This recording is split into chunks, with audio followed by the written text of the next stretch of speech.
ఇది శివాజీ మందిర్ అండి. ఈరోజు శ్రీశైలంలో ఉన్న శివాజీ మందిర్కి వెంకటా శ్రీరామూర్తి గారు. ఇది శ్రీశైలంలో ఉన్న శివాజీ మందిరం అండి. 1630 సంవత్సరంలో శివాజీ గారు మన ఆంధ్రప్రదేశ్లో ఉన్న శ్రీశైలం మల్లికార్జున స్వామిని దర్శించుకుని ఇక్కడ అమ్మవారు ఖడ్గం ఇచ్చారని ఒక ప్రాచుర్యంలో ఉంది. నిజంగా కూడా జరిగిందండి. ఇక్కడికి వచ్చే భక్తులు యాత్రికులంతా కూడా ఆంధ్ర మరియు కర్ణాటక, మహారాష్ట్రలు ఎక్కువగా వస్తూ ఉంటారు ఇక్కడికి.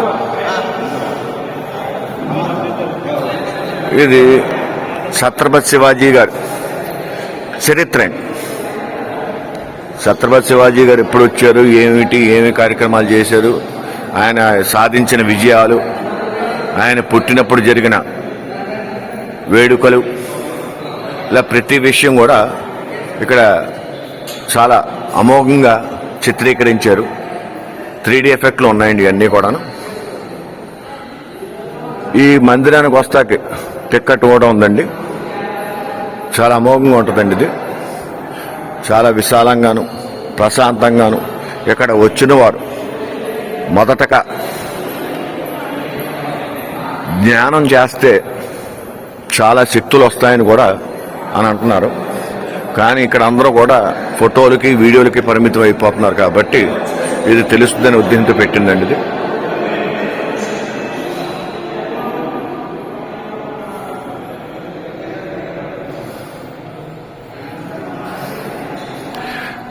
మన చరిత్ర మనం తెలుసుకోవాలంటే కనుక ఇలాంటి గుళ్ళకి వస్తాం. చాలా భావితరాలకి చాలా మంచిదండి ఇది. ఇప్పుడున్న భావితరాల పిల్లలకి ఎవరికి కూడా తల్లిదండ్రులు చరిత్ర చెప్పలేకపోతున్నారు. ఇంచేతంటే వాళ్ళకి తెలియదు కాబట్టి మన చరిత్ర పిల్లలకి తెలియాలి.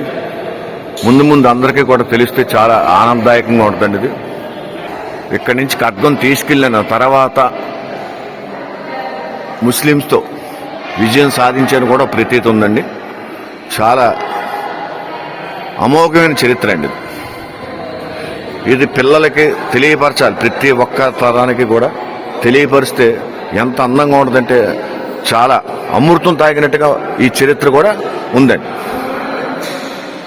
శివాజీ చరిత్ర తెలుసుకున్న ప్రతి ఒక్కరూ కూడా రక్తం మరుగుతుందండి. హోమాలు నిక్కబరుచుకుంటాయి. మన గుళ్ళు మన ఎక్కడెక్కడ ఏ రకంగా ఉన్నాయనేది 20వ శతాబ్దం ప్రారంభంలోనే 75,000 56,000 చదరపు కిలోమీటర్లు మొత్తం అఖండ భారతావనిగా భారత సాంస్కృతిక వైభవం పెట్టారు. ఇంకా చార్ట్ కూడాను శివాజీ మందిర్ అండి ఇదంతాను.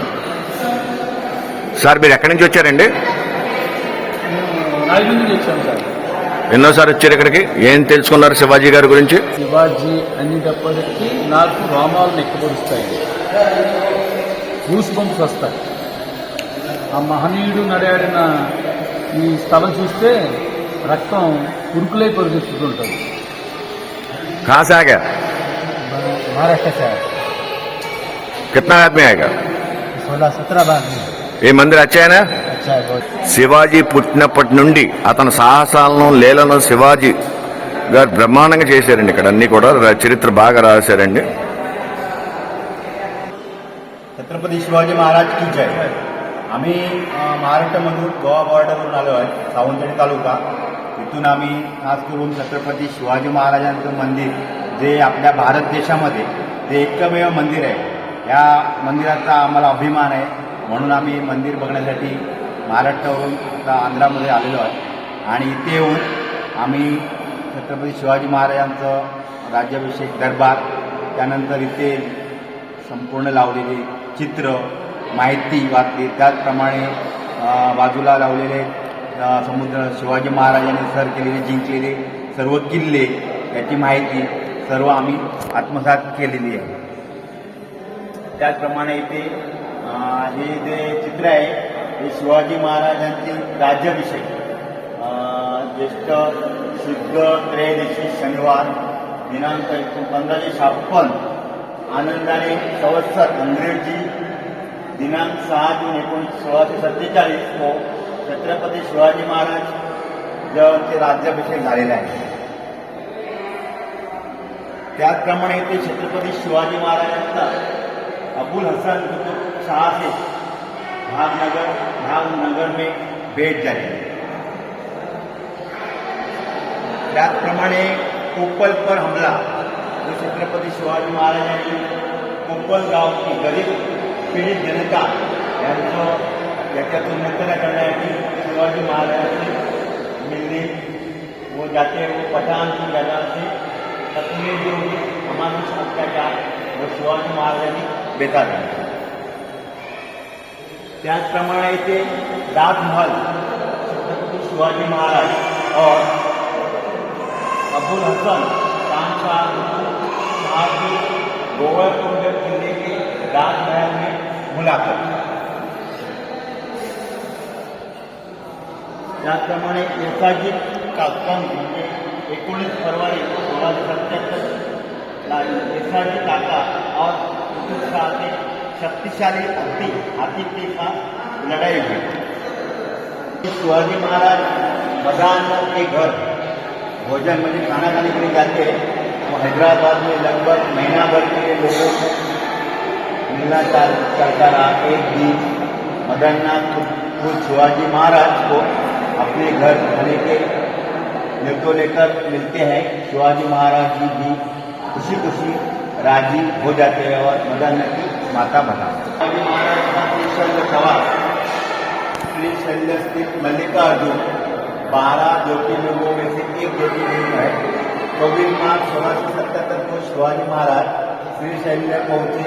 यहाँ भगवान की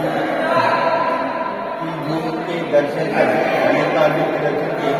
महाराज कृष्ण नदी के किनारे पर स्थित है. इस मंदिर में 1 अप्रैल 1677 तक रहे. उसके बाद बालाजी 4 मई 1677 को शिवाजी महाराज ने भगवान तिरुपति बालाजी का दर्शन किया. महाराज बालाजी और खलासी होते हुए चेन्नई पहुंचे.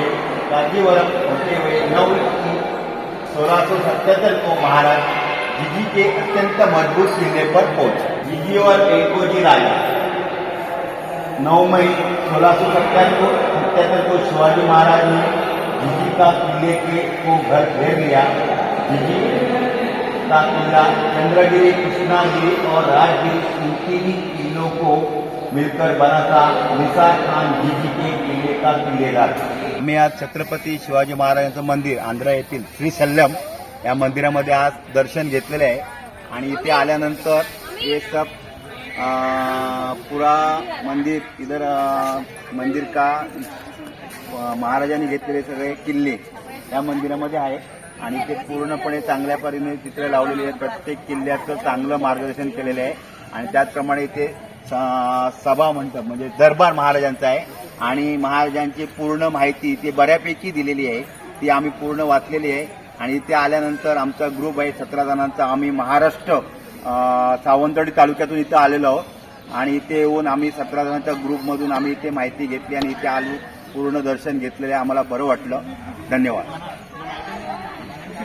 छत्रपती शिवाजी महाराज की जय. छत्रपती शिवाजी महाराज की जय. छत्रपती शिवाजी महाराज की जय. छत्रपती शिवाजी महाराज की जय. जय भवानी, जय शिवाजी, जय भवानी, जय शिवाजी, जय भवानी, जय शिवाजी. गो ब्राह्मण प्रतिपालक क्षत्रिय कुलवंश छत्रपती शिवाजी महाराज की जय.